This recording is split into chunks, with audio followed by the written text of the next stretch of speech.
Floating on dozens of yellow buoys, the cable is slowly paid out from the ship and hauled ashore.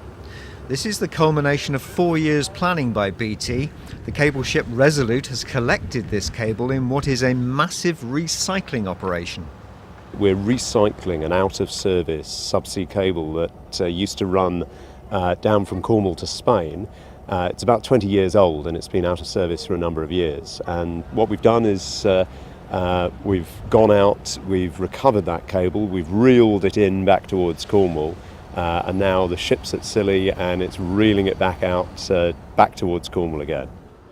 The first attempt to lay a telegraph cable to Scilly was in 1869. Then they missed by 5 miles.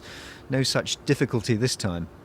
This is part of the £132 million superfast Cornwall project, paid for by Europe and BT. Connecting Scilly is costing £3.7 million alone, but well worth it, say local businesses. Online booking, communications with customers, suppliers, online video stuff, it will help a lot.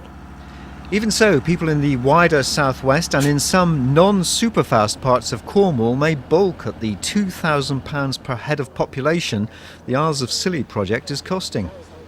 We're also planning a follow-on programme specifically to connect those very difficult to do places. So we are working with BDUK, the central government's office, for a broadband extension programme to overcome those really peripheral, difficult to do problems. Because very much like the islands, these are expensive places to cover. After all that, the cable will end up in this hole in the ground. People here on Scilly will be able to get superfast broadband from the end of this year. David George, BBC Spotlight, St Mary's.